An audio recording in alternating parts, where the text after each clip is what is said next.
Hi hello வணக்கம். இன்னைக்கு நம்ம படத்தோட கதையில பிரவீன் கோடு ஷப்பு அப்படின்னு ஒரு மலையாள படத்தோட கதையை தாங்க பார்க்க போறோம். இந்த படத்துல ஏகப்பட்ட ட்விஸ்டுகள் இருக்கு. கதை என்னன்னா, ஒரு கல்லுக்கடியில ஒரு கொலை நடக்கும். அந்த கொலையை நம்ம ஹீரோ போயிட்டு விசாரிப்பாரு. விசாரணையில அந்த கொலையை யார் பண்ணது அப்படிங்கறதா இந்த படத்தோட கதையை. ஏகப்பட்ட ட்விஸ்டுக்கு மேல ட்விஸ்டுகள் சொல்லுவாங்க இல்லையா, அந்த மாதிரியான கதை தாங்க இது. அதுவும் நம்ம பேசில் ஜோசப் நடிச்சாலே மனுஷ பின்னி பெடல் எடுத்துருவாப்புல. அப்படிப்பட்ட ஒரு கதையை உங்களுக்கு கொண்டு வந்திருக்கேன். ஸோ சேனலுக்கு புதுசாக இருந்தீங்கன்னா மறக்காம சப்ஸ்கிரைப் பண்ணிடுங்க. சேனலுக்கு ஆல்ரெடி சப்ஸ்கிரைப் பண்ண மனுஷங்களை எல்லாருமே ஒண்ணு லைக்க மட்டும் கொடுங்கயா, நிறைய பேத்துக்கு கொண்டு போய் சேர்க்கட்டும். இப்ப நேர படத்தோட கதைக்குள்ள போவோம். இந்த படத்தோட ஸ்டார்டிங் சீன்ல ஒரு கல்லு கடையை ஒண்ணு காமிக்கிறாங்க. சரக்கு அடிச்சிட்டு இருக்கிற ஒரு ஆளு சேர்ல இருந்து அப்படியே மேல போற மாதிரி ஒரு சீனை காமிக்கிறாங்க. பயபுள்ள தூக்குல தொங்கி இறந்து போறாரு. அதே இடத்துல இந்த கேஸை விசாரிக்கிறதுக்காக பல பேர் போலீஸ்காரங்களா வெயிட் பண்ணிக்கிட்டு இருக்காங்க. இங்கதான் நம்ம படத்தோட ஹீரோவை காமிக்கிறாங்க. பேரு சந்தோஷ். வந்திருக்கிறது நம்ம எஸ்ஐ. சோ வந்த கொஞ்ச நேரத்துல நம்ம ஹீரோ இங்க புதுசா டிரான்ஸ்பர் ஆகி இந்த இடத்துக்கு வந்திருக்கிறாரு. எல்லாரும் சல்யூட் அடிக்கிறாங்க. அதே இடத்துல இருக்கிற மேலதிகாரி நம்ம ஹீரோவை பத்தி விசாரிக்கிறாங்க. நம்ம ஹீரோ கிட்ட ஒரு பயங்கரமான டேலண்ட் இருக்குங்க. புதுசா ஒரு கேஸ் வருதுன்னு வச்சுக்கோங்களேன், அங்க போயிட்டு விசாரிச்சுட்டாலே கொஞ்ச நேரத்துல மினிமம் ஒரு 10 டேஸ்க்குள்ள அந்த கேஸை ஓவர்டேக் பண்ணி முடிச்சிருவாரு. அப்படிப்பட்ட பயங்கரமான திறமையான ஆளு. இது வரைக்கும் நடந்த கொலை கேஸ் கொள்ளை கேஸ் அப்படின்னு எல்லாத்தையுமே ஒண்ணு கூட பெண்டிங் வைக்காம ஒரு 2-3 நாள்ல சால்வ் பண்ண அந்த அளவுக்கு திறமையான போலீஸ்காரங்க. வந்திருக்கிற நம்ம ஹீரோ கிட்ட அங்க இருக்கிற மேலதிகாரி, உங்ககிட்ட தான் ஒரு கேஸ கொடுக்கணும். இந்த கல்லுக்கடையில ஒரு கொலை நடந்துருச்சு.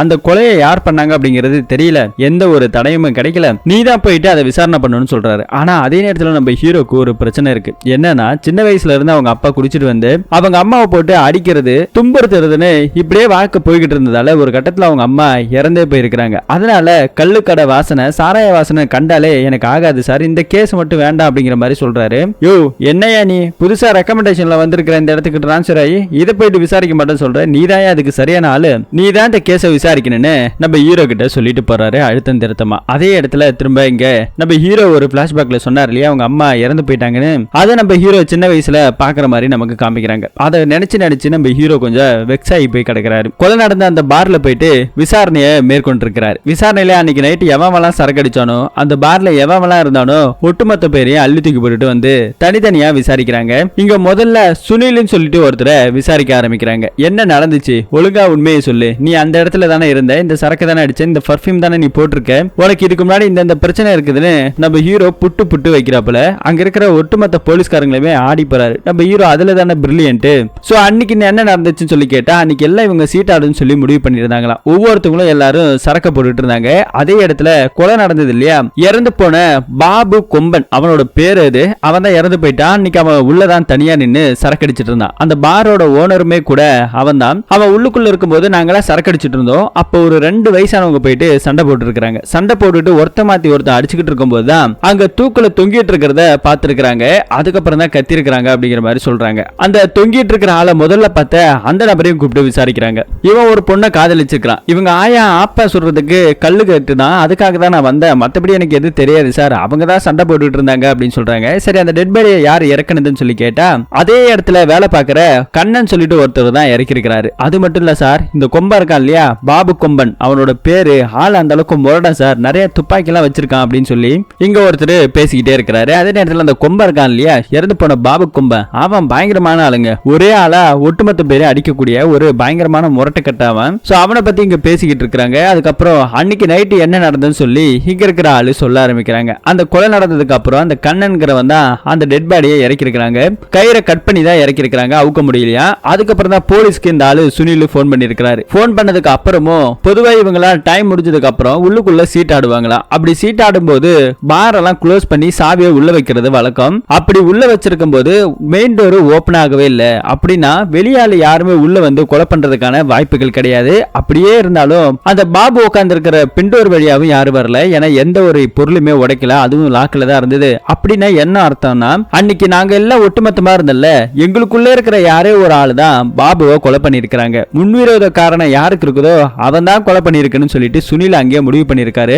போலீஸ் வர வரைக்கும் யாரும் வெளியே போக கூடாதுன்னு சொல்லி அங்கவே எல்லாரையும் உட்கார வச்சிருக்காங்க. அதுக்கப்புறம் தான் போலீஸ்காரங்க போயிட்டு ஒவ்வொருத்தங்களா விசாரிச்சு நம்ம ஹீரோ இங்க கூட்டு வந்து வச்சிருக்காரு. அந்த துப்பாக்கியெல்லாம் நம்ம ஹீரோ பாத்துக்கிட்டு இருக்காரு. இறந்து போன அந்த டெட் பாடியையும் நம்ம ஹீரோ பாத்துருக்காரு. பார்த்துட்டு வந்ததுக்கு அப்புறம் தான் மேலதிகாரி விசாரிக்கிறாரு. அப்ப நம்ம ஹீரோ ஒவ்வொன்னையும் புட்டு வைக்கிறாரு. சார், இது வந்துட்டு ஒரு தற்கொலை கிடையாது, இது வந்துட்டு ஒரு கொலை, திட்டமிட்டு செய்யப்பட்ட ஒரு கொலை அப்படின்னு சொல்றாரு. சொல்றாரு. எதை வச்சு சொல்றேன்னு சொல்லி கேட்டா, பொதுவா தூக்கு மாட்டுறவங்க தூக்கு மாட்டிக்கிட்டு இருக்கிற அந்த டேபிள்ல ஏதாவது ஒரு ஷேக்கிங் இருக்கணும். ஆனா அவர் தொங்குன அந்த டேபிள்ல இருந்து ஒரு ஷேக்கிங் கூடமே கிடையாது. கயிறு யாரோ பின்பக்கமா ஆட்டி இழுத்ததுக்கான அடையாளம் இருக்கு. ஏன்னா கழுத்துல சைடு பக்கமா ஒரு ஸ்கிராட்ச் இருக்குது. அதே மாதிரி கொலை பண்ண வந்தவங்க முன்பகையா இருக்கிறது ஒரு காரணமா இருக்கலாம். பணத்துக்கோ மத்தபடி எதுக்காவது ஆட்டையை போடணும்னு வந்திருந்தா கூட அந்த டிராவல இருக்கிற பணத்தை ஒண்ணு கூட கை வைக்கல. அதே மாதிரி அந்த நோட்டு புக் ஒன்னு இருக்குது மேல டேபிள்ல. அதுல இருக்கிற ஒரு 2 பேப்பரை கிழிச்சிருக்காங்க.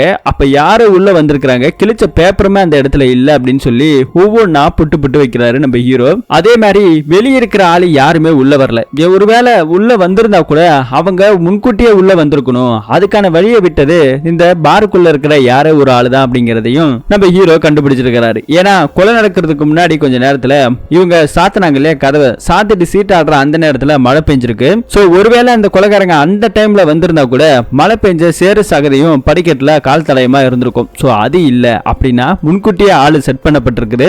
இல்ல அப்படின்னா இந்த கூட்டத்தில் இருக்கிற ஒருத்தவங்க தான் கொலை பண்ணிருக்காங்க அப்படிங்கிற மாதிரி ஹீரோ சொல்றாரு. மேலதிகாரி மிரண்டு போறாரு. என்னடா இந்த அளவுக்கு பயபுல விசாரிக்கிறான் அப்படின்ட்டு ஒவ்வொருத்தவங்களையும் விசாரிக்கிறாங்க. விசாரணையில கண்ணங்கிற ஒருத்தவன் அதே பார்ல வேலை பார்த்தான் இல்லையா, அவன் பொண்டாட்டிக்கும் பாபுக்கும் கொஞ்சம் லிங்க் கனெக்ஷன் இருக்கிறதா சொல்லி பக்கம் பக்கத்துல இருக்கிறவங்களா பேசிக்கிட்டு இருக்காங்க.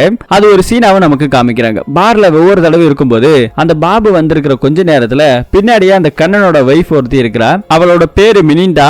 அவளும் வந்துட்டு பாபு கூட ரிலேஷன்ஷிப்ல இருக்கிற மாதிரி காமிக்கிறாங்க. உள்ளுக்குள்ள போனவனே உன் பொண்டாட்டி அங்கதான்டா போறா அப்படின்னு சொல்லி பக்கத்துல இருக்கவங்க எல்லாம் கிண்டல் பண்ண, பாபு ஒரு ஹேண்டிகேப் கொஞ்சம் பலம் இல்லாதவனால அவனால என்ன பண்ண முடியும் தெரியாம உள்ள போறான். சண்டை போடலான்னு பாக்குறான். பொண்டாட்டி வேகமா ஓடி இருக்கிறத பாக்குறாங்க.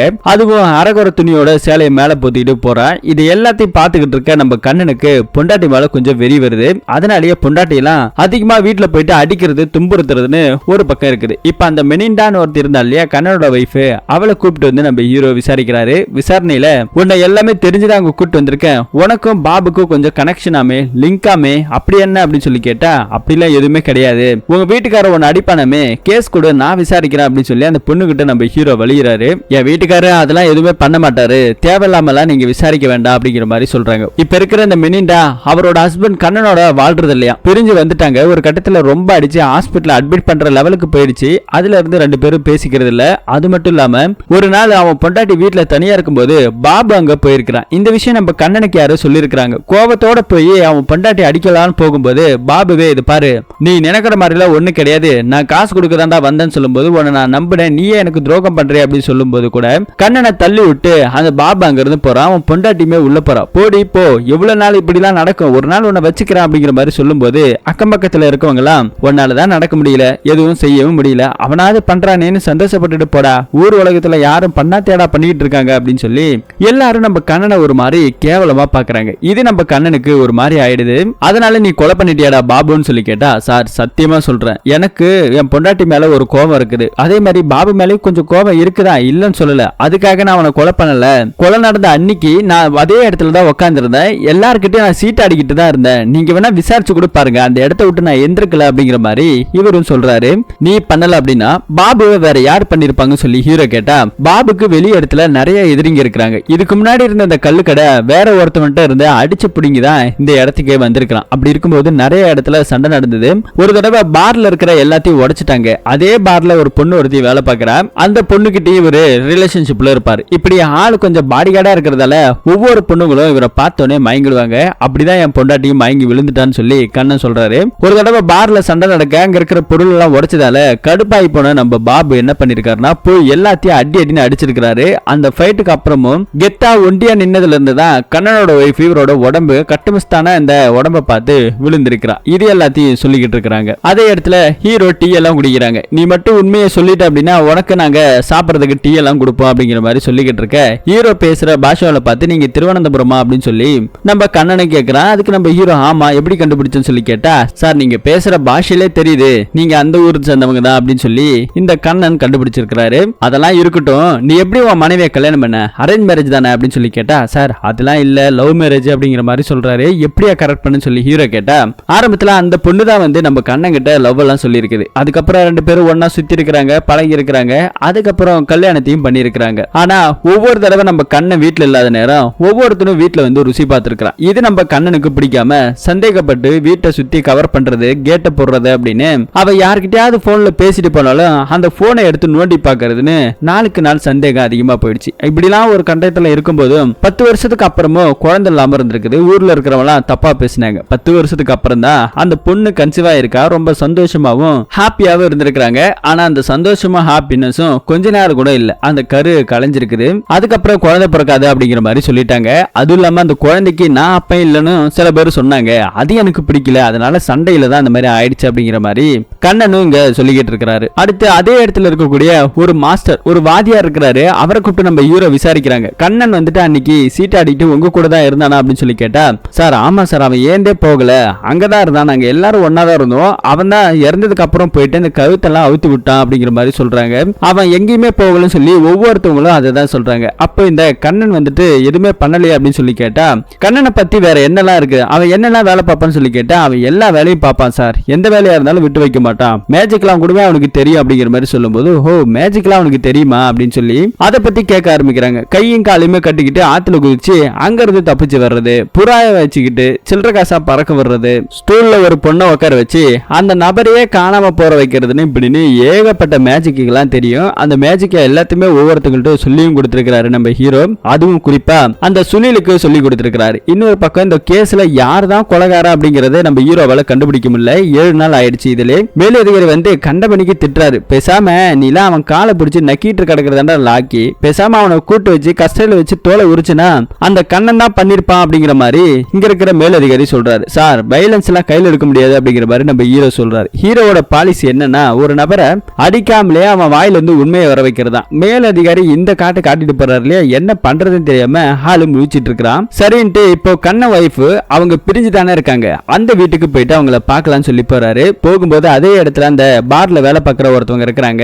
அவங்க கிட்டே பேச்சு கொடுத்துக்கிட்டே இருக்கிறாரு. அதுக்கப்புறம் அந்த பொண்ணு கூப்பிட்டு விசாரிக்கிறாங்க. விசாரணையில ஓ புருஷன் தானே கொலை பண்ணா, அன்னைக்கு நைட்டு நீ அவன் அங்கதானே இருந்தா அப்படின்னு சொல்லி கேட்டா, என் வீட்டுக்காரர் அன்னைக்கு அங்கதான் இருந்தாரு, ஆனா அன்னைக்கு மழை பெஞ்சிட்டு இருக்கிற மாதிரி ஒரு நேரத்துல நான் ஒரு விஷயத்த பார்த்தா அது உங்ககிட்ட சொல்லணும், அன்னைக்கு நான் மறந்துட்டேன் அப்படிங்கிற மாதிரி சொல்றாங்க. என்ன விஷயம் சொல்லி கேட்டா, அன்னைக்கு நைட் டைம் இவங்க எதிர்ச்சா ஜன்னல் வெளியில இருந்து இவங்க வீட்டுக்கு நேரா தான் அந்த பார் கடை இருக்குது. சோ அப்படி இருக்கும்போது ஒருத்தவன் யாரோ மொட்டை அடிச்சுட்டு அவன ஒருத்தன் நின்னுகிட்டு இருந்தான், அவன் என்ன பாக்குற அந்த கேப்ல தான் நான் கீழே குனிஞ்சுக்கிட்டேன் அப்படிங்கிற மாதிரி இவங்க சொல்றாங்க. அவன் யாரு, மத்தபடி அவன் எங்க போனா அப்படிங்கிற மாதிரி எல்லாம் பார்த்தேன்னு சொல்லி கேட்டா, அதுக்கப்புறம் நான் பார்க்கல, மேற்கொண்டு ஏதாவது சொல்லணும்னா எனக்கு ஒரு 5000 ரூபாய் காசு தேவைப்படுது, அந்த 5000 ரூபாய் காசு கொடுங்க அப்படிங்கிற மாதிரி சொல்றாங்க. காசுல என்கிட்ட இல்ல, நான் நேர்மையான போலீஸ்காரன், லஞ்சம் கூட வாங்க மாட்டேன், மாச கடைசி வேறமா, என்ன பார்த்தேன்னு மீதி கதையெல்லாம் சொல்லு அப்படின்னு சொல்லி கேட்டா, இந்த பொண்ணு எனக்கு எதுவுமே இல்ல மறந்து போச்சு அப்படிங்கிற மாதிரி சொல்லிட்டு போயிடுது. இப்ப அடுத்தது கண்ணனை போட்டு அடி பொலன்னு பொழந்திருக்காங்க ஸ்டேஷன்ல.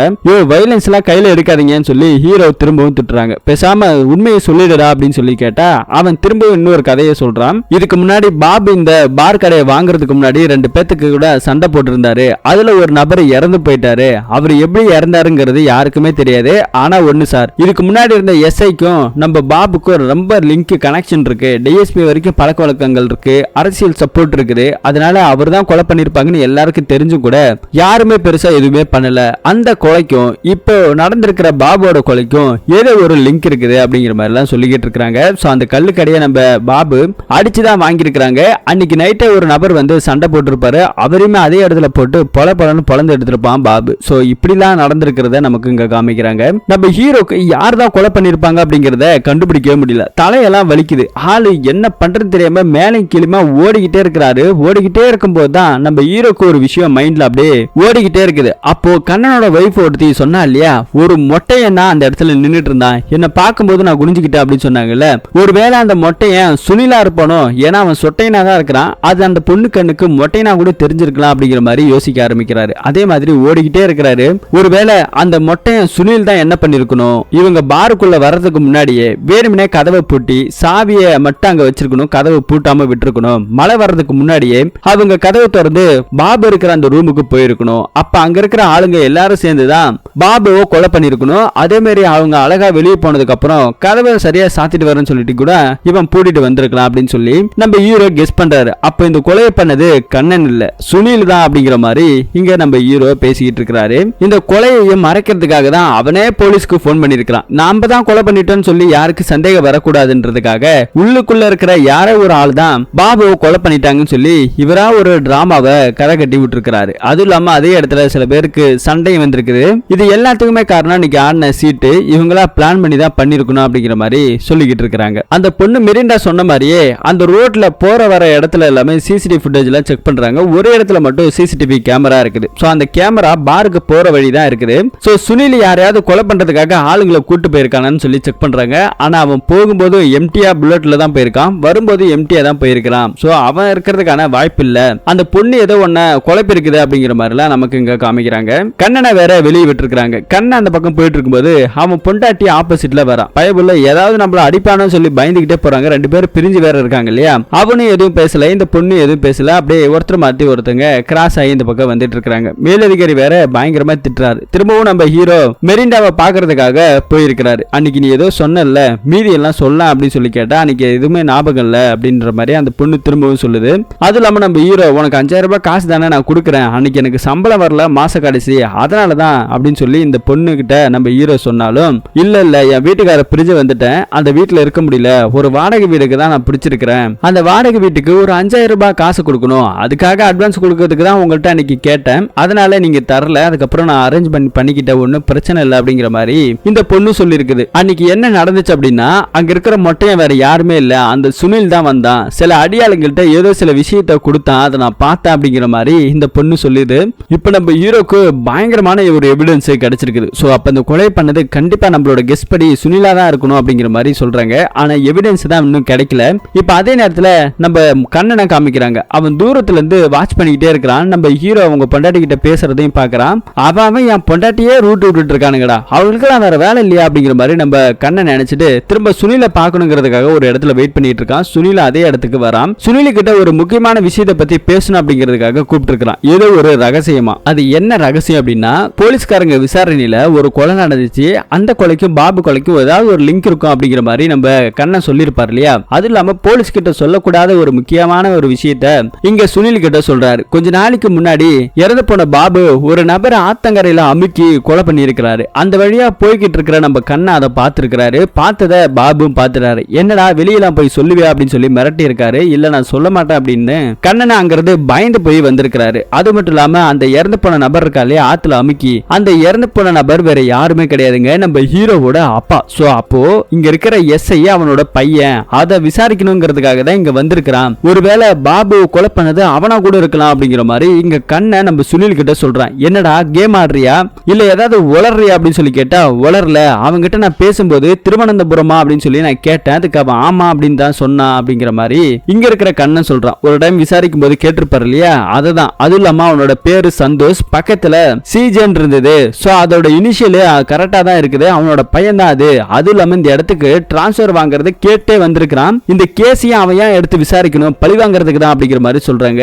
இவ்வளவு நாளா எதுக்காக இதெல்லாம் என்கிட்ட சொல்லாம இருந்தா அப்படின்னு சொல்லி கேட்டா இல்ல ஒரு தடவை உங்ககிட்ட சொல்லலாம்னு வந்தேன், ஞாபகப்படுத்தி பாரு அப்படிங்கிற மாதிரி கண்ணனும் சொல்றாரு. ஒரு தடவை டாஸ்மார்க்ல வேலை பார்க்கும்போது கூட சுனில் அதே இடத்துல நின்னுட்டு இருப்பான். இந்த நடந்த கொலையை பத்தி சொல்லலாம்னு வருவாரு. ஆனா ஜன்னல் வழியில இருந்து இதை நம்ம பாபு பாத்துக்கிட்டே இருந்திருப்பாரு. அதனாலதான் இந்த ஆளு எதுவுமே இல்ல, மீன் பிடிக்க வா போலாம் அப்படிங்கிற மாதிரி சொல்லி தனியா கூட்டிருப்பாரு. ஆனா அப்பவுமே இந்த சுனில் போகல. அன்னைக்கு பாபு என்ன பாத்துக்கிட்டே இருந்தானா, அதனாலதான் உங்ககிட்ட நான் சொல்லல அப்படிங்கிற மாதிரி சொல்றாரு. இப்போ ரெண்டு பேரும் என்ன பண்றது, ஒருவேளை அவன் தான் இது எல்லாத்தையும் பண்ணிட்டு இருக்கானா அப்படிங்கிற மாதிரி எல்லாம் இங்க இருக்கிற சுனிலுக்கு டவுட் வருது. அதுக்கு சரியான எவிடன்ஸ் வேணும்னு சொல்லிட்டு சுனிலும் கண்ணனு ஒரு பக்கம் அந்த பாருக்கு போலாம்னு சொல்லி முடிவு பண்ணி கிளம்பிட்டு இருக்காங்க. அதே நேரத்துல நம்ம ஹீரோவை காமிக்கிறாங்க. ஹீரோ வந்துட்டு இதுக்கு முன்னாடி நடந்த கொலை, அது மட்டும் இல்லாம சுனில் இவங்களோட சில போட்டோஸ் எல்லாம் எடுத்துட்டு வந்து நம்ம மெரிண்டா தானே யாரோ ஒருத்தவங்களை பார்த்தேன்னு சொன்னாங்களே, அது எந்த மாதிரி ஆளுன்னு சொல்லிட்டு ஒவ்வொரு போட்டோவையா பாத்துக்கிட்டு இருக்க திடீர்னு அந்த அம்மாக்கு மயக்கம் வந்துருது. மயக்கம் போட்டு விழுந்ததுல அந்த அம்மா இடுப்பையும் பாக்குறாரு நம்ம ஹீரோ. அவ கரெக்டா மயக்கத்துல தான் இருக்கிறா. என்ன இந்த மாதிரி பாக்குறீங்க அப்படின்னு சொல்லி கேட்டா உடனே தண்ணி எடுத்துட்டு வந்து தரேன் அப்படின்னு சொல்லி நம்ம ஹீரோ அந்த மெரிண்டாவை வலிஞ்சு பாக்குறது, சைட் அடிக்கிறதுன்னு இருக்கு. இதுக்கும் அந்த பொண்ணு புரியுது, இந்த அளவுக்கு காஞ்சி போய் கிடக்குற நாய் அப்படின்னு சொல்லி திட்டிட்டு போயிடுது. நம்ம ஹீரோக்கு ஒரே அவமானமா போகுது. கார்ல உட்காந்து ஆர்ன் அடிச்சுக்கிட்டே இருக்கிறாரு. இந்த பக்கத்துல புல்லட்ல வந்துட்டு இருந்தாங்க இல்லையா, அவங்க ரெண்டு பேரும் கண்ணனும் சுனிலும் போயிட்டு சம்பவம் நடந்த அந்த கல்லு கடையை யாருக்கு தெரியாம போயிட்டு வாட்ச் பண்ணிட்டே இருக்காங்க. அப்படி ஒரு இடத்துல இருக்கும்போது சிகரெட் துண்டு ஒண்ணு கிடக்குது, அதுவும் ஸ்ட்ராபெரி பிளேவர். நம்ம கண்ணன் தான் அதை எடுக்கிறாரு. சுனில் இங்க வாயா அப்படின்னு சொல்லி கூப்பிட்டு இதை பாரு, இந்த சிகரெட் துண்டை பாத்துருக்கிறியா, நான் பாத்துருக்கிறேன், விசாரிக்கும் போது அந்த எஸ்ஐ சந்தோஷ் வந்துட்டு குடிப்பான், அதே பீடி தான் இங்க இருக்குது, நம்ம ஏரியால இந்த மாதிரி சிகரெட் குடிக்கிற ஆள அவன் ஒருத்தன் தான் அப்படிங்கிற மாதிரி சொல்லும் போது இங்க ஒரு பாயிண்ட் ஆஃப் வியூல நமக்கு காமிக்கிறாங்க. நம்ம ஹீரோ வந்துட்டு இங்க ஒளிஞ்சு நின்று பாத்துருக்கிறாரு. இவர் ஒளிஞ்சு நின்று பாத்துருக்கிற இடத்துல இருந்து நம்ம பாபு இறந்து போன ஆளு உட்கார்ந்து இருக்கிற இடமும் ஒரே நேர்கோடு ரிமோட்ல தெரியுது. அப்படின்னா என்ன அர்த்தம்? அவன் தான் வாட்ச் பண்ணிருக்கணும் அப்படிங்கறத அர்த்தம் அப்படிங்கிற மாதிரி இங்க பாபு சுனிலும் பேசிக்கிட்டு இருக்காங்க. இந்த பக்கத்துல நம்ம ஹீரோ போலீஸ் ஸ்டேஷன்ல இருக்கிறாரு. அங்க ஒரு ஆளு கத்திக்கிட்டே இருக்கிறான். அவன் வேற கத்துறது நம்ம ஹீரோக்கு டென்ஷன் ஆகி அந்த ஆளை போட்டு பயங்கரமா அடிச்சுக்கிட்டு இருக்க தரைய துடைக்கலான்னு வச்சிருக்கிற தண்ணி கீழே கொட்ட ஒவ்வொரு போலீஸ்காரங்களும் வழுக்கல் விட்டு விழுறாங்க. நம்ம ஹீரோவும் கீழே விழுந்துறாரு. ஹீரோ கீழே விழுந்துட்டு இனிமே பேசலாம்னு வச்சுக்கோங்க வாயை உடைச்சிருந்தான்னு சொல்லி மிரட்டிட்டு போறாரு. பேண்ட் எல்லாம் ஈரமாயிடுச்சுன்னு சொல்லி பேண்ட் எல்லாம் கழட்டிட்டு டவுசர் போட்டுக்கிட்டு மேல சிகரெட் அடிச்சுக்கிட்டு இருக்காரு. அதே இடத்துல ஒரு போன் கால். யாருன்னு பார்த்தா மெரிண்டா தான் போன் பண்ணிருக்கா.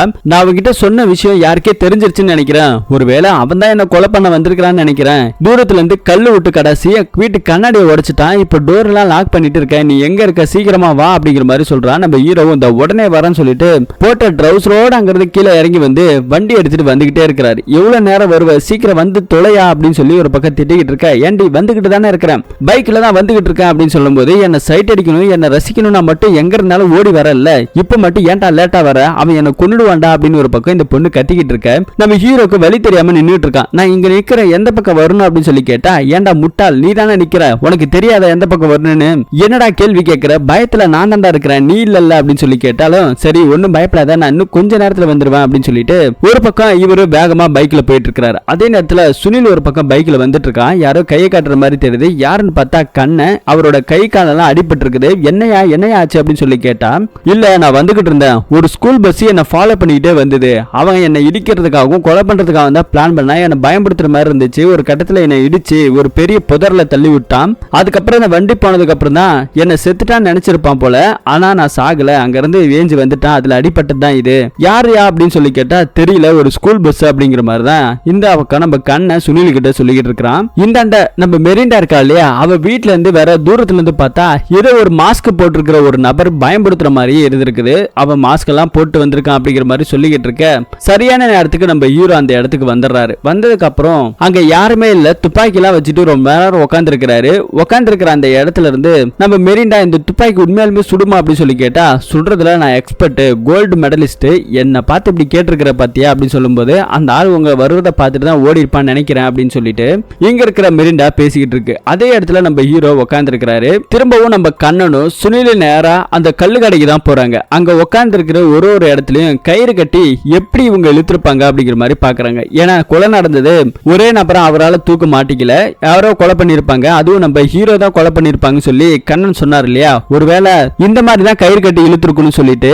நம்ம பாபு உட்கார்ந்து இருக்கிற இடத்துல இருந்து ஒரு கயிறை நம்ம கண்ணை நேரம் எடுத்துட்டு போய் வெளியே விடுறாரு. வெளியே இருந்து உள்ள ஒரு நபர் கயித்துல மாட்டிருக்கணும். அதே மாதிரி வெளியே இருந்து ஒரு நபர் கயித்தை இழுத்துருக்கணும். சோ ரெண்டு பேர் தான் இதை பக்காவா பிளான் பண்ணிருக்கணும் அப்படிங்கிற மாதிரி நம்ம கண்ணன் சுனில் கிட்ட சொல்லிக்கிட்டு இருக்காங்க. அதே நேரத்துல நம்ம ஹீரோ தூரத்துல இருந்து ஒரு மாஸ்க் போட்ட இடத்துல இருந்து யாரோ பார்த்தாங்கன்னு சொல்லி மெரிண்டா சொன்னா இல்லையா, அந்த இடத்துக்கு போய் பார்த்தா சுனில் தான் இதை பண்ணிருக்கணும்னு சொல்லிட்டு சுனில் யூஸ் பண்ற சில மருந்து டப்பா அங்க கடந்திருக்குது. சோ அவன் தான் உன்னை பயன்படுத்துறதுக்காக வந்திருக்கிறான், நீ ஒன்னும் பயப்படாத அப்படின்னு சொல்லிட்டு இருக்க. நம்ம ஹீரோக்கு ஒரு போன் கால் வருது. பதறி அடிச்சுக்கிட்டு மெரிண்டாவை அங்கேயே விட்டுட்டு வண்டி எடுத்துட்டு வேகமா போறாரு. அந்த கல்லு கடை இருந்தது இல்லையா, அந்த கல்லு கடை இப்ப எரிஞ்சுக்கிட்டு இருக்குதுங்க. அது மட்டும் இல்லாம அங்க ஒரு டெட் பாடி ஒண்ணு இருக்குது. அந்த டெட் பாடியை பார்த்துட்டு நம்ம ஹீரோ மிரண்டு போறாரு. என்ன நடந்துச்சு இப்போ? ஒரு பக்கம் நம்ம கண்ணனும் சுனிலும் தான் அங்க நின்றுட்டு இருந்தாங்க.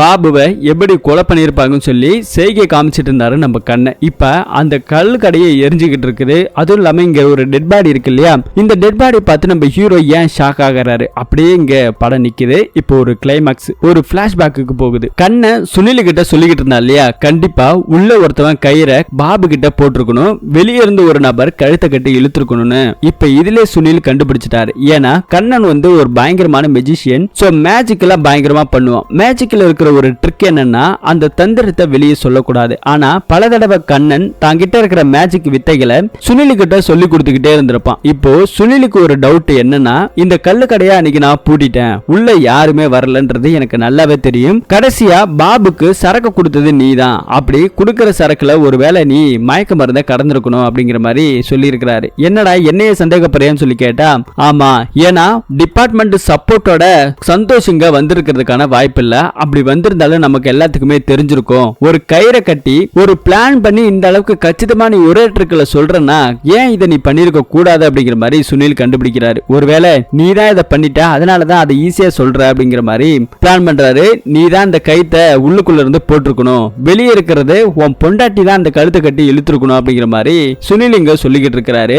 ஏன்னா ஒரு மேஜிக்கை நீ சொல்லணும்னாக்கா உன் பொண்டாட்டி கிட்ட நீ சொல்றதுக்கு நிறைய வாய்ப்பு இருக்கு அப்படிங்கிற மாதிரி எல்லாம் பேசிட்டு இருக்காங்க. ஒரு பீடியை குடிச்சிட்டு இருந்தாரு சுனில். அந்த பீடி அங்கவே தூக்கி போட்டுட்டாரு. போட்டு ஒருத்தர் மாத்தி ஒருத்தர் சண்டை போட்டுக்கிட்டு இருக்காங்க. பிளாஷ்பேக்ல நம்ம கண்ணன் இருக்கா இல்லையா, அவனும் அவன் மனைவியும் 2 பேரும் தான் ஸ்கெட்ச் போட்டிருப்பாங்க. என்ன அப்படின்னா, பாபுவை கொலை பண்ணணும். அவனை கொலை பண்ணணும்னா சாதாரண ஆளு கிடையாது, அவன் பலசாலி. இருந்தாலும் பலசாலிக்கு இருக்கிற ஒரு விட்னஸ் மூளை தான். மூளை அவனுக்கு கம்மி, அதை நம்ம பயன்படுத்துறோம். நான் ஒரு பயங்கரமான மியூசிஷியன், சோ என்னோட ஒட்டுமொத்த திறமையும் நான் இதுல தான் காட்ட போறேன்னு சொல்லிட்டு வெளியே இருந்து உள்ள பார்த்தா எல்லாமே தெரியும், ஆனா உள்ள இருந்து வெளியே பார்த்தா ஒண்ணுமே தெரியாத மாதிரி ஒரு 2 கண்ணாடியை ரெடி பண்றாரு. ஒரு பயங்கரமான ப்ளூ பிரிண்ட் அந்த கல்லு கடையை தான் போட்டிருக்கிறாரு. இந்த மாதிரி நைட் டைம்ல எல்லாரும் கடையை மூடிட்டு நாங்க உள்ளுக்குள்ள சீட்டாடுவோம். அந்த டைம்ல நான் கடைசியா பாபுக்கு சரக்கு கொடுக்க போவேன். அந்த சரக்கு கொடுக்கிற நேரத்துல கண்டிப்பா உனக்கு நான் ஒரு சிக்னல் கொடுப்பேன். வெளியே இருக்கிற லைட்டு ஆஃப் ஆகி ஆன் ஆகும். அந்த டைம்ல நீ வீட்டுல இருந்து கிளம்பணும். அந்த கண்ணாடியை ஜன்னல் கிட்ட வச்சிரு. நீ பார்த்தா உள்ள என்ன நடக்குதுன்னு தெரியும், ஆனா வெளியே இருக்கிறவங்க யாரும் வெளியே என்ன நடக்குதுன்னு தெரியவே தெரியாது அப்படிங்கிற மாதிரி ஒரு பக்கம் சொல்லிக்கிட்டு இருக்காங்க. பாபுக்கு சரக்கு கொடுத்துட்டு கொஞ்ச நேரத்துல அவன் மட்டை ஆயிடுவான். அந்த டைம்ல நான் கழுத்தை மட்டும் கழுத்துல போட்டு விடுறேன். வெளியே வந்து நீ பிடிச்சி இழுத்துரு. அவன் ஒரே அடியா செத்துருவான். யாருக்கு எந்த டவுட்டும் வராது. இழுத்துட்டு கொஞ்ச நேரத்துல நான் கைத்தை அறுத்த உடனே நீ அந்த கைத்தை மீதிலாம் எடுத்து சுத்திட்டு வெளியே போயிடணும். அப்பதான் இந்த ப்ளூ பிரிண்ட் எங்க போய் முடியுதுங்கிறது சந்தேகம் யாருக்கு வராது அப்படிங்கிற மாதிரி சொல்றாங்க. ஒருவேளை மிஸ் ஆயிடுச்சுன்னா என்ன பண்ணுவ அப்படின்னு சொல்லி கேட்டா அதுக்கு ஒரு வழி வச்சிருக்கான். ஏன்னா ஒரு பொண்ணால தனியா அவ்வளவு பெரிய வெயிட்டை இழுக்க முடியாது இல்லையா, அதனால பக்காவா பிளான் பண்ணி வெளியே நிக்கக்கூடிய ஒரு வண்டி இருக்குது, ஒரு டாடா ஏசி. அந்த டாடா ஏசி ஆன் பண்ணா சத்தம் கேட்டுடும். அதனால நியூட்ரல் பண்ணு, மேட்ல நான் நிறுத்தி வைக்கிறேன். அந்த வண்டிக்கு பின்னாடி இந்த கைத்தை கட்டிடு. மேட்ல இருந்து வண்டி கொஞ்சம் மூவ் ஆகும்போது ஒரு கட்டத்துக்கு மேல மூவ் ஆகுது. கரெக்டா இருக்கும், அவன் தொங்குருவான், செத்துருவான் அப்படிங்கிற மாதிரி பக்கா ஸ்கெட்ச போட்டுதான் நம்ம கண்ணை இதை முடிச்சிருக்கிறாரு. சோ இந்த கதை எல்லாத்தையுமே நம்ம சுனில் கண்டுபிடிச்சிட்டாரு. சுனில் கண்டுபிடிச்சிட்டு இருக்கும்போது அவர் பிடிச்சப்பட்ட பீடி இருந்தது இல்லையா, அது கொஞ்சம் கொஞ்சமா கணிஞ்சு அங்க இருக்கிற ஒரு மரம் ஃபர்ஸ்ட் எரிய ஆரம்பிக்குது. அண்ணா நம்ம அப்புறமா சண்டை போட்டுக்கலாம், அங்க பாருங்க எரியுது, அதை அணைப்போம் அப்படின்னு சொல்லி கேட்டா மரம் தானே எரியுது, அது எரிஞ்சு நாசமா போனா போகுது, உன்னை நான் எவ்வளவு நம்பினேன், நீயே துரோகம் பண்ணிருக்கிறேடா நாய் அப்படின்னு சொல்லி ஒவ்வொரு மாத்தி சண்டை போட்டுக்கிட்டே இருக்க நம்ம கண்ணை ஒரு கத்தியை மறைச்சு வச்சிருக்கிறாரு. அந்த கத்தி எடுத்து இடுப்பம் கரையில கரெக்டா சொருகி விட்டுறாரு. அங்கே போயிட்டு நடந்து போயிட்டே இருக்கிற அந்த ஆளு குத்து வாங்கிட்டு, அண்ணா சுனில் அண்ணா உன்னை நான் வேணும்னு பண்ணணும்னு நினைக்கலண்ணே, வான ஹாஸ்பிட்டலுக்கு போலாம் அப்படின்னு சொல்லி கண்ணை கூப்பிடுறாரு. நாயே உன்னை எந்த அளவுக்கு நான் நம்பினேன், துரோகி, என்னை இடுப்புல குத்துலடா, கிட்னில குத்தி இருக்கிறடா, நான் இன்னும் கொஞ்ச நேரத்துல செத்துருவேன், எல்லாமே முடிஞ்சு போச்சு அப்படிங்கிற மாதிரி அவர் அழுதுகிட்டே நடந்து போயிட்டு இருக்காரு. அண்ணா கிட்னி முதுகுல தானே இருக்குது, அங்க இல்லண்ணே வான ஹாஸ்பிட்டலுக்கு போலாம் அப்படின்னு சொல்லி திரும்பவும் நம்ம கண்ணை சொல்றோம். முட்டா பையில நான் செத்துருவேன்டா, ஃபர்ஸ்ட் நீ இங்க இருந்து கிளம்பு அப்படின்னு சொல்லிக்கிட்டு இருக்க. பின்னாடி அந்த கல்லு கடையை எரிஞ்சுக்கிட்டு இருக்குது. நான் உன்னை ஹாஸ்பிட்டலுக்கு கூட்டு போறேன், நான் யாருக்கு இது வரைக்கும் எந்த துரோகமும் பண்ணல, எந்த கெடுதலும் பண்ணல அப்படின்னு சொல்லும் போது இப்ப நீ எனக்கு பண்ணிருக்கே அது என்னது, அதுவே ஒரு பெரிய துரோகம் தான்டா அப்படிங்கிற மாதிரி சொல்லிக்கிட்டு இருக்க. இல்லண்ணே என்ன நடந்துச்சுன்னு உனக்கு தெரியுமா அப்படிங்கிற மாதிரி ஒரு பக்கம் சொல்லிக்கிட்டு இருக்காரு. இன்னொரு கதையை நம்ம கண்ணன் சொல்ல ஆரம்பிக்கிறாரு. விசாரணையில இருக்கும்போது நம்ம ஹீரோ குடிச்சிட்டு இருந்த அந்த சிகரெட் துண்டெல்லாம் அங்கவே யாருக்கு தெரியாம பொறுக்கி வச்சிருக்காரு. பிளேட்டை மாத்தணுங்கிறதுக்காக தான் இந்த இடத்துல வந்து போட்டிருக்கிறாரு. ஆனா சுனில் கிட்ட எப்படியாவது சொல்லிட்டு தனியா போயின்னு சொல்லி தான் முடிவு பண்ணிருப்பாரு கண்ணன். ஆனா சுனில் அதுக்குள்ள கண்டுபிடிச்சிட்டாரு. எதுக்காகடா இதெல்லாம் பண்ண அப்படின்ற மாதிரி கேட்டுக்கிட்டு இருக்கும் போது தான் உங்ககிட்ட ஒரு நாள் வந்துட்டு நடந்த கொலையை பத்தி சொல்லணும்னு சொல்லி வந்தேன்ல, நீங்க கூட கேட்காம போயிட்டீங்க. அதுக்கப்புறம் என்ன நடந்துச்சு தெரியுமா, உங்கள்கிட்ட பாபு பண்ண கொலையை சொல்ல வந்தேன்னு நினைச்சு தெரிஞ்சு என் வீட்டுல நான் இருக்கும்போது என்னை வந்து பயங்கரமா பாபு அண்ணா அடிச்சாரு. அடிச்சது மட்டும் இல்லாம என் பொண்டாட்டிய வயிற்றுல எட்டி உதைச்சிட்டாரு. அவ கன்சீவா இருந்த குழந்தையுமே அதோட இறந்துருச்சு. எங்களுக்கு திரும்ப குழந்தை பிறக்கான்னு டாக்டர் சொல்லிட்டாங்க. 10 வருஷம் எவ்வளவோ அவமானப்பட்டிருக்கிறேன், எவ்வளவோ அசிங்கப்பட்டிருக்கேன். அந்த குழந்தைய பாபண்ண கொன்னுட்டாரு. நான் என் பொண்டாட்டியும் சேர்ந்து பழி தீக்கணுங்கிறதுக்காக தான் இந்த மாதிரி ஒரு பிளான போட்டோம். மத்தபடி நாங்க எதுவுமே பண்ணலனா அப்படின்னு சொல்லி அழுதுகிட்டு இருக்க அங்க இருக்கிற சுனில், சரி போ எங்க வேணாலும் போய் சந்தோஷமா இருந்துக்க அப்படின்னு சொல்லி அந்த கத்திய அப்படியே இவரை கைய வச்சு பிங்கர் பிரிண்ட் எல்லாத்தையுமே அழிக்க ஆரம்பிக்கிறாரு. அவனும் அங்கிருந்து கிளம்பி போயிடுறான். நேரா அங்க எரிஞ்சுக்கிட்டு இருக்குது. அதுக்கப்புறம் தான் நம்ம ஹீரோ வந்து அந்த டெட் பாடியை பார்த்தாரு இல்லையா, அது நம்ம சுனிலோட டெட் பாடி. சோ கொஞ்ச தூரம் நடந்து போறாரு. அந்த கத்தியோட ஒரு தடம் இருக்குது, அதை வச்சு நம்ம ஹீரோ ஓரளவுக்கு கெஸ் பண்றாரு. அங்க இருக்கிற மக்கள் எல்லாமே கூட்டம் கூட்டமா வந்து போராட்டம் பண்ண ஆரம்பிக்கிறாங்க. யார் இதெல்லாம் பண்ணது, யார் இவனை கொலை பண்ணது, சுனில் ரொம்ப நல்லவர் அப்படின்னு சொல்லி கேட்டுக்கிட்டு இருக்க பயங்கரமா டென்ஷன் ஆகி நம்ம ஹீரோ எல்லாத்தையும் அடிச்சு விரட்ட ஆரம்பிக்கிறாரு. அதே நேரத்துல இந்த பக்கம் நம்ம மெரிண்டா இருக்கா இல்லையா, அவளும் அவன் வீட்டுக்காரங்களும் சேர்ந்து தான் பண்ணாங்க. ஏன்னா அவங்களோட குழந்தைய கொன்னுட்டான் பாபு. அதை கொலை பண்றதுக்காக தான் நம்ம கண்ணனும் அவங்க மனைவி சேர்ந்து போட்ட பிளான். வெளியே யாருக்கும் சந்தேகம் வரக்கூடாது அப்படிங்கிறதுக்காக தான் பாபு கூட ரிலேஷன்ஷிப்ல இருந்திருக்க மாட்டாங்க அவங்க மனைவி. சோ ஒரு சந்தேகத்தை மக்களுக்கு ஏற்படுத்தணும். அப்படி ஒரு சந்தேகத்தை ஏற்படுத்தினா புருஷன் பொண்டாட்டி 2 பேரும் சண்டை போட்டாங்க, இவங்க 2 பேரும் பண்ணிருக்க மாட்டாங்கன்னு ஊரே பேசும். இது நம்மளுக்கு சாட்சியா இருக்கும். ஆனா கொலையை நாம தான் பண்றோம் பண்றோம்னு பக்கா பிளான் போட்டாங்க. ஆனா இதுல சம்பந்தமே இல்லாம சுனில் வந்து மாட்டி இறந்து போயிட்டாரு. சோ நான் இப்படி ஒரு கொலை பண்ணிட்டு சொல்லி அழுதுகிட்டு இருக்கேன். இந்த பக்கத்துல நம்ம ஹீரோவோட வண்டி சத்தம். ஹீரோ நேரா இங்கதான் வந்துகிட்டு இருக்காரு. அவங்க மனைவி இது பாருங்க, இந்த விஷயம் எதுவுமே அவனுக்கு தெரியாது, என் கழுத்துல கத்தி வச்சு கொன்னுடுன்னு சொல்லி மிரட்டிட்டு இருங்க, அப்படியே நம்ம ஓடி போயிடலாம்னு சொல்லி பிளான் பண்ணிட்டு இருப்பாங்க. அதே மாதிரி இவங்க பண்ணிக்கிட்டு இருக்க நம்ம ஹீரோ துப்பாக்கி எடுத்து வெளியே நீட்டுறாரு. இதை பாரு கண்ணா, ஒழுங்கா அவளை விட்டுடு இல்லனா சுட்டுடுவேன் அப்படிங்கிற மாதிரி சொல்லிக்கிட்டு இருக்க. அவன் சும்மா பிளிப்ளோ தான் பண்ணிட்டு இருப்பான், அவன்லாம் சுட மாட்டான் அப்படின்னு சொல்லி கண்ணன் சொல்லிக்கிட்டு இருக்க. திடீர்னு நம்ம ஹீரோ என்ன நினைச்சாருன்னு தெரியல, துப்பாக்கியால சுடுறாரு. சுட்டு மனுஷன் நேரா அவனை சுடுவான்னு பார்த்தா நம்ம பொண்ணை சுட்டுறாருங்க. மெரிண்டாவை சுட்டதுல மெரிண்டா அங்கே பொத்துன்னு விழுந்துடுறான். இடுப்பு கிட்ட சுட்டுருக்கிறாரு. அடுத்தது ஹாஸ்பிட்டலுக்கு கூட்டு போயிருக்காங்க. கூட்டு போயிட்டு ஹாஸ்பிட்டல்ல படுக்க வச்சிருக்காங்க. உசுருக்கு ஒன்னும் பிரச்சனை இல்லை. ஆனா மனுஷன் ஒரு டைலாக் விட்டான் இல்லையா, நான் கோல்டு மெடலிஸ்ட் சுட்டதுல அப்படிப்பட்ட ஒரு ஆளு கரெக்டா பக்கத்துல இருந்து கூட சுட தெரியாம பாவம் இந்த புள்ள இடுப்புலயே சுட்டுருக்கான். அது இந்த பொண்ணு ஒரு மாதிரி கேவலமா பாக்குது. அதையும் நம்ம ஹீரோ எப்படி தெரியுமா சமாளிக்கிறாரு, இல்ல நான் அவனை சுட்டிருந்தேன்னு வச்சுக்கோ, கத்தி கண்டிப்பா அவன் கழுத்தை கிழிச்சிருக்கும், நான் அதனாலதான் ஒன்ன சுட்டேன், உன்னை சுட்டவனே அவனுக்கு என்ன பண்றதுன்னு தெரியாம தான் அவன் அப்படியே சரண்டர் ஆயிட்டான் அப்படிங்கிற மாதிரி ஒரு பக்கம் பேசிக்கிட்டு இருக்க. எனக்கு ஒரு 10 minutes டைம் கொடு, உங்ககிட்ட கொஞ்சம் பேசணும் அப்படிங்கிற மாதிரி சொல்ல அந்த பொண்ணு அந்த பக்கம் டைம் எல்லாம் பாக்குது. பேசிக்கிட்டு இருக்கும்போது கண்ணன் தான் அந்த சுனில கொலை பண்ணிருக்கிறான். அதுவும் இல்லாம உன்னை மிரட்டினதும் கண்ணன் தான். ஏன்னா சுனிலோட மருந்து எடுத்துட்டு போயிடுவோம் வீட்டுக்கு முன்னாடி போட்டான் இல்லையா, அதுவும் கண்ணன் தான். இது எல்லாத்தையுமே நாங்க கண்டுபிடிச்சிட்டோம். ஆனா கண்ணன் தான் பாபுவை கொலை பண்ணல. அவன் கொலை பண்றதுக்கான போட்ட பிளான் எல்லாம் ஒண்ணுதான். ஆனா கொலை பண்ண ஆளு வேற. அந்த ஆளு யாரு அப்படிங்கறத நான் கண்டுபிடிக்கணும், கண்டுபிடிச்சிருவேன் அப்படிங்கிற மாதிரி எல்லாம் நம்ம ஹீரோ சொல்லிக்கிட்டு இருக்காரு. அந்த கொலைகாரன் யாருங்கிறது நமக்கு தெரியாது. சில தடவை நம்ம கண்ணு முன்னாடியே இருக்கலாம், ஏன் நமக்கு எதிர்த்த மாதிரில கூட இருக்கலாம். ஆனா அவனை நான் பிடிப்பேன் அப்படிங்கிற மாதிரி எல்லாம் சொல்லிக்கிட்டு இருக்க.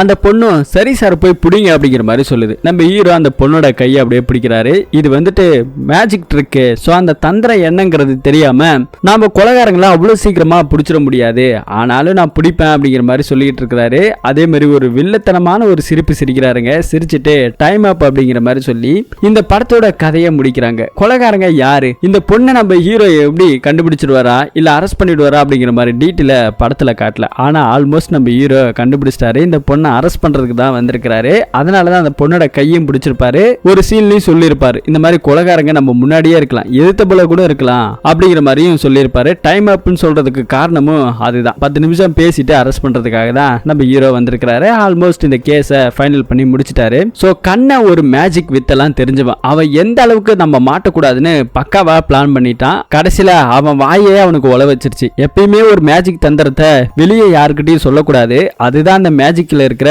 ஒரு முக்கியமான விஷயம். ஆனா அதையுமே அந்த ஓட்டவன் என் கண்ணை சுனில் கிட்ட சொல்லி கொடுத்ததால கரெக்டா கண்டுபிடிச்சிட்டாங்க. அதனால இந்த கேஸ்ல சுனில் மாட்டிக்கிட்டான், இல்லனா வேற மாதிரி போயிருக்குன்னு சொல்லி இந்த படத்தோட கதையை அப்படியே முடிப்போம். இந்த படத்தோட கதை எப்படி இருக்கு அப்படிங்கறத கமெண்ட் செக்ஷன்ல நீங்க சொல்லுங்க. இது மாதிரியான கதையெல்லாம் தெரிஞ்சுக்கணும்னா நம்ம சேனலை மறக்காம சப்ஸ்கிரைப் பண்ணி சப்போர்ட் பண்ணுங்க. மீண்டும் ஒரு நல்ல படத்தோட கதையில சந்திப்போம். தேங்க்யூ.